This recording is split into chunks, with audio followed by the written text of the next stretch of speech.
A paz do Senhor, meus irmãos. Estamos na nossa quarta e última videoaula de paracletologia e vamos dar início a essa videoaula. Será uma videoaula que não é muito extensa, é uma videoaula mais curta, tá? Apenas aí para o final da nossa apostila.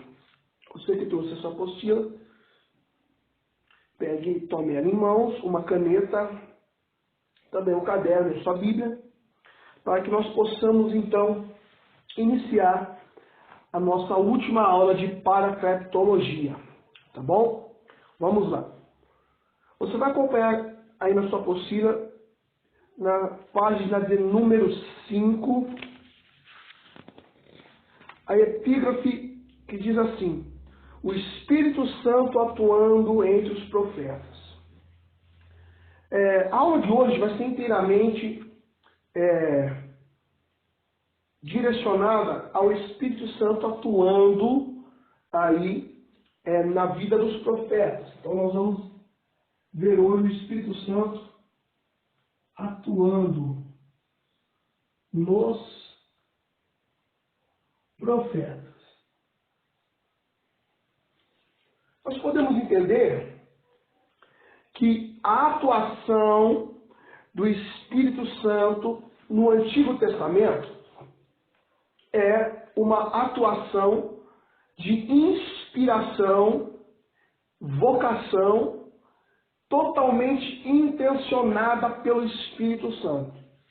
Ou seja, cada ação que era manifestada de Deus por intermédio dos profetas vinha do Espírito Santo. Ou seja, como nós dissemos na aula passada, o Espírito Santo é quem intencionava o profeta a pregar, intencionava o profeta a profetizar, intencionava o profeta a fazer a obra nesta dimensão, na intenção aí do Espírito Santo.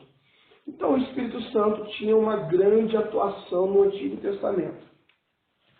E nós vamos ver que era importante que o profeta entregasse a mensagem que vinha de Deus.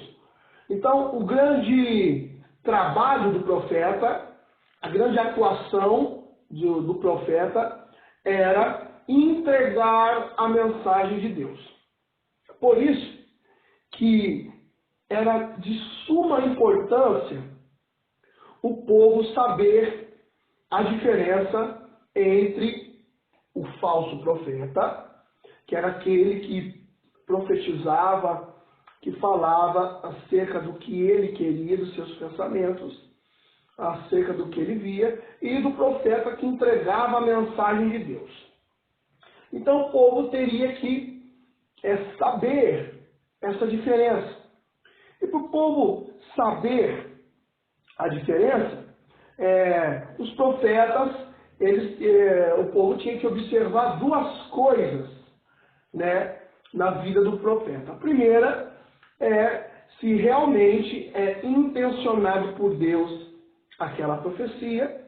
E segundo, o caráter do profeta.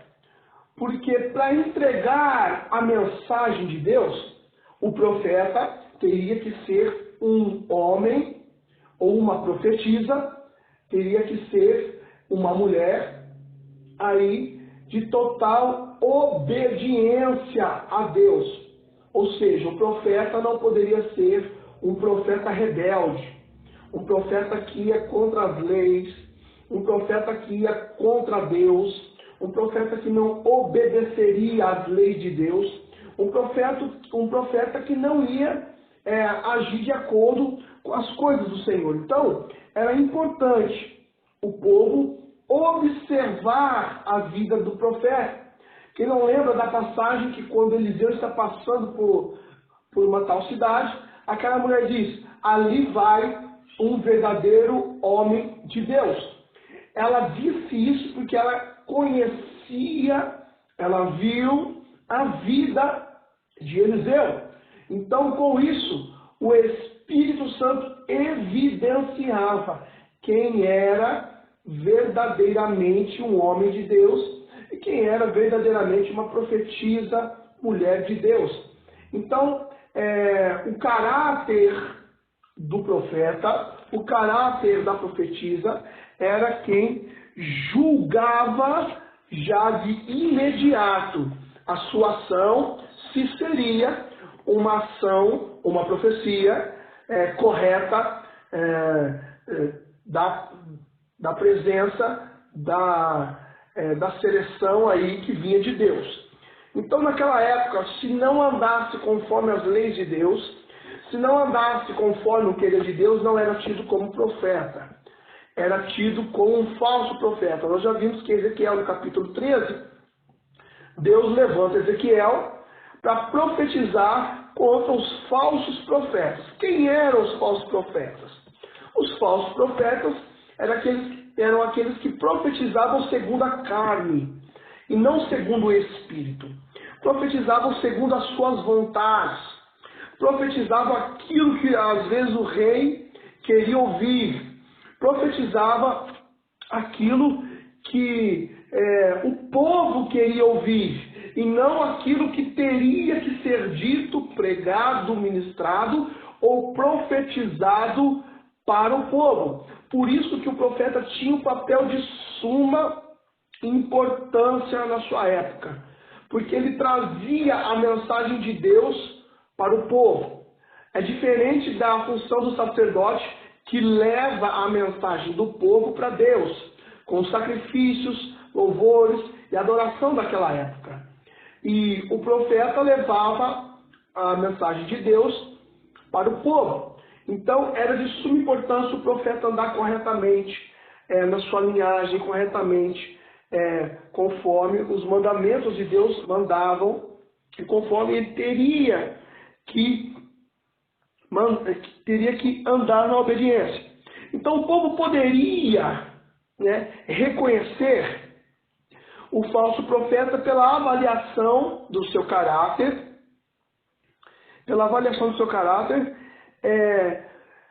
e ver que as mensagens que eram entregadas pelo profeta se cumpririam mais tarde e escreviam sobre o Espírito.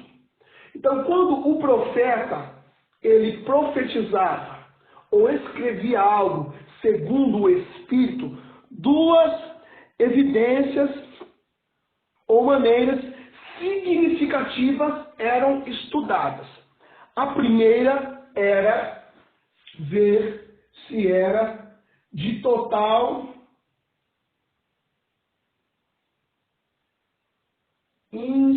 inspiração do Espírito Santo. Então, quando se conhecia o caráter do profeta, a primeira ênfase após saber o caráter era ver se era de total inspiração do Espírito Santo. Ou seja, quando ele profetizava, o caráter da sua profecia iria dizer quem o profeta é.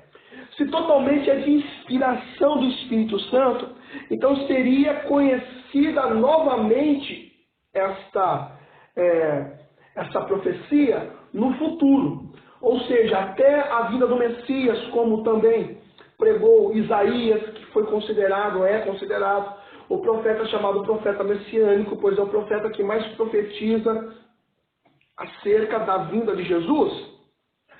Só se foi reconhecido totalmente como um profeta após nós vermos que o nascimento de Jesus se concretiza. Porque quando Isaías prega, são 700 anos antes de Cristo nascer. Então, lançar uma profecia que demora 700 anos era de sumo caráter de um homem de Deus para que pudesse esperar o povo, Israel, os judeus, toda a nação de Deus, esperar por 700 anos para que se cumprisse. Então, quando o povo conhecia o caráter do profeta, era também de suma importância ver as profecias que ele pregava e ver se no futuro à frente elas iriam se cumprir.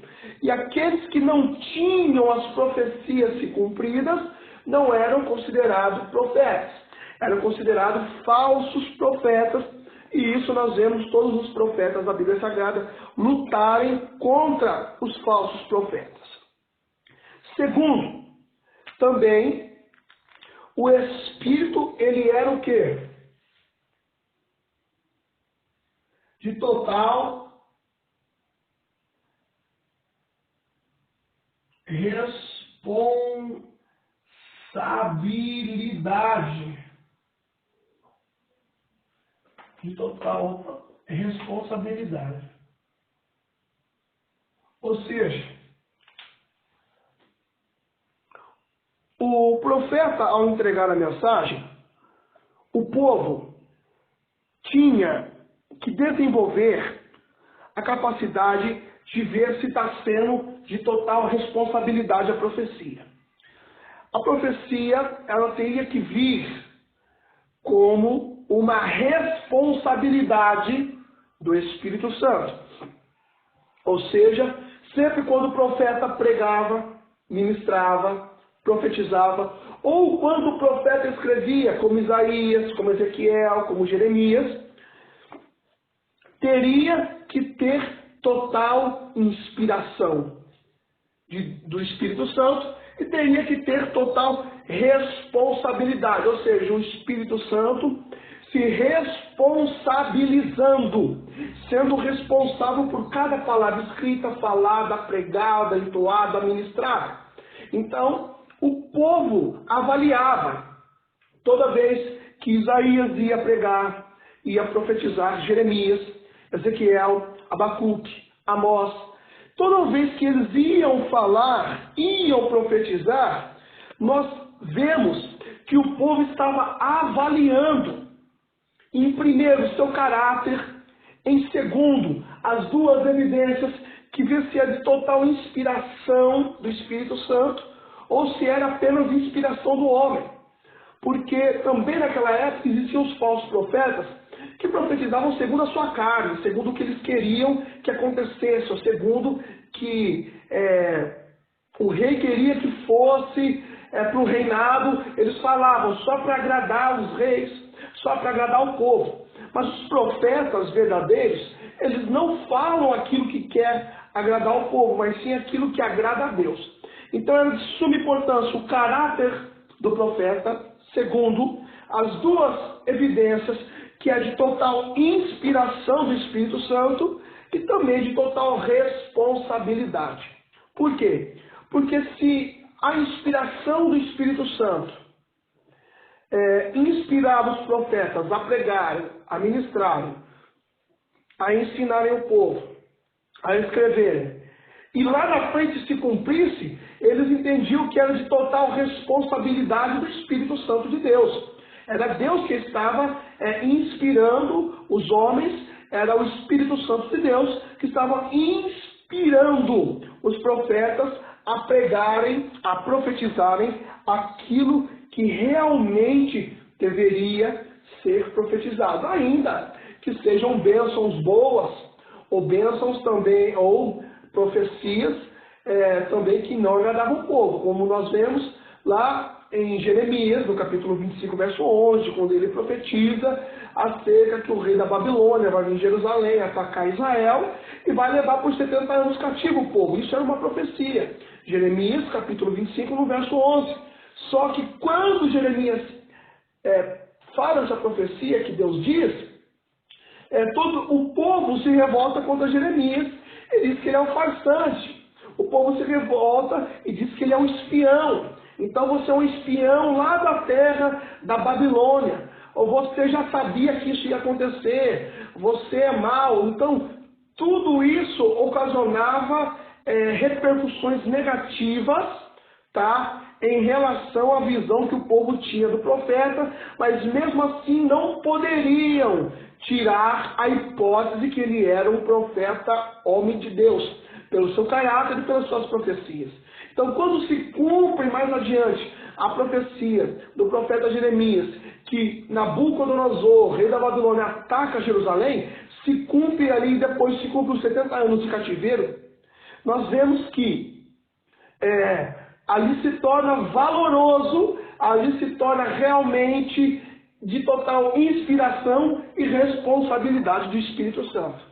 Tá? Então o povo teria que discernir os verdadeiros homens de Deus e profetas assim. Não é como nos dias de hoje, nós temos a total ação do Espírito Santo. Então você tem que entender que antigamente o Espírito Santo agia parcialmente em alguns momentos, como nós vimos no vento, no fogo, na água, como pomba, no azeite. Nós vemos Deus soprando em Gênesis capítulo 8, verso 8. Nós vemos o Espírito Santo como vento, nós vemos o Espírito Santo como inspiração de vida. Então, tudo isso é parcial, mas a partir do Novo Testamento, que a evidência do Espírito Santo está ali com Cristo até os dias de hoje, o Espírito Santo de Deus está sempre trabalhando. Então, hoje, para que nós venhamos identificar um profeta de Deus, um homem de Deus, uma mulher de Deus, seja que ele está pregando a verdade, ou se ele está falando só do seu ego, o Espírito Santo hoje nos evidencia, ele nos ajuda, ele nos ensina e nos mostra espiritualmente com uma palavra chamada de discernimento. O que é discernimento? É saber discernir, ou melhor dizendo, diferenciar o que é de Deus e o que não é de Deus. Então hoje isso, o Espírito Santo nos ajuda. Mas antigamente, o Espírito Santo, como ele agia parcialmente, ele agia somente na vida dos profetas. Então o povo teria que se virar para ver se essa profecia era de Deus. O Espírito Santo não estava agindo no povo para mostrar para o povo que verdadeiramente aquele era um homem de Deus ou aquela mulher era uma mulher de Deus.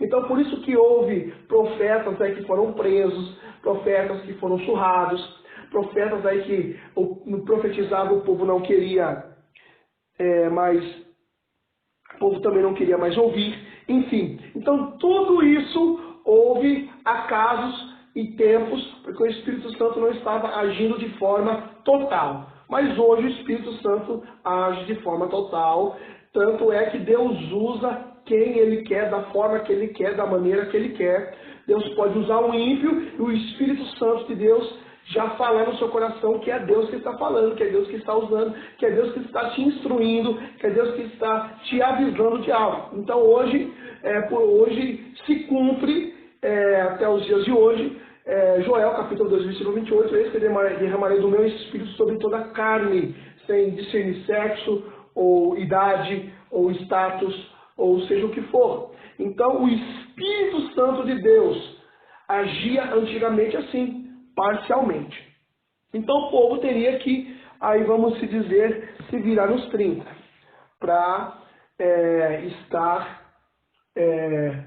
evidenciando o que vinha de Deus e o que não vinha. Por isso também o povo era muito enganado por reis rebeldes como Acabe, quando subiu no trono de Israel, fez todo Israel adorar outros deuses. Quando Elias diz ao povo, no capítulo de número 19 de 1 Reis, até quando vós cocheareis em dois pensamentos? Porque o povo não sabe, não tem total inspiração do Espírito Santo para discernir. Então o povo estava adorando qualquer coisa de qualquer forma. Tá ok? Nós vemos também que o Espírito Santo, ele é a aliança de Deus com os homens. A aliança antigamente foi quebrada. As alianças que Deus faz lá com Abraão, primeira aliança que Deus faz com Noé, a segunda aliança que Deus faz com Abraão. Nós vemos essas alianças da circundação, nós vemos serem quebradas, alianças que Deus faz com os homens. Então, quando Deus envia o seu Espírito Santo, Ele envia para selar a promessa e Ele envia para evidenciar as promessas vindouras e Ele envia também como sinal de uma nova aliança, uma nova promessa a ser feita. Nós vamos ver aqui na nossa apostila que a aliança era uma promessa de Deus de que mandaria o Espírito Santo para dirigir o seu povo. Então, os israelitas quebraram a promessa. Então, o que acontece? Quando se quebra a promessa, Deus ainda, pela sua misericórdia, perdoou o povo de Israel. E agora, entre o Antigo Testamento e o Novo Testamento, o Espírito Santo de Deus não está mais agindo, Deus não está mais falando. Então há um tempo de exclusão e de Deus se calar entre o Antigo Testamento e o Novo Testamento. E a evidência do Espírito Santo é florada, vem à tona, e como um renovo de uma nova aliança, quando Cristo nasce. E nesse tempo que Deus ficou calado, quando Jesus Cristo vem à Terra, nós vemos aí uma grande renovação da aliança que Deus tinha com os homens. Por quê? Porque, evidentemente, o Espírito Santo está agindo junto com Jesus, como nós já falamos, e nisso o Espírito Santo está agindo, o Espírito Santo está evidenciando, está mostrando que Jesus é Cristo, está mostrando os prodígios e maravilhas da vida de Cristo, reatando essa nova aliança. E com isso, nós vemos que o Novo Testamento agora tem a inclusão de, como nós já vimos a aula passada, dos nomes do Espírito Santo. Então, como auxiliador, consolador, ou aquele que dá vida, aquele que dá força, aquele que distribui dons, aquele que produz virtudes e aquele que é o nosso advogado. Então, nesse ato, há uma renovação de aliança. Então, o ápice entre o Antigo Testamento é o início do Novo Testamento, onde Deus, com o Espírito Santo, faz o renovo da maior aliança que poderia existir, que é seu Filho, evidentemente mostrando para todos que Jesus é o Messias e o Cristo. Amém, meus irmãos? A página 6 e a página 7 vão falar das referências, vão dar referência do Espírito Santo de Deus agindo desde o livro de Gênesis até o livro de Malaquias do Antigo Testamento. Tá? Para você que tiver um tempo aí, leia, tá? Está dando referências como Gênesis capítulo 1, do versículo 2, e a terra era sem forma e vazia, e havia trevas sobre a face do abismo, e o Espírito de Deus se movia sobre as águas. Então nós vamos ter referências bíblicas falando do Espírito Santo de Deus. Amém, meus irmãos? Espero que vocês tenham gostado dessa aula, tá? Estamos encerrando aqui, tá bom, meus irmãos? Que Deus abençoe a todos vocês. Fiquem na paz. Até a próxima. Tchau, tchau.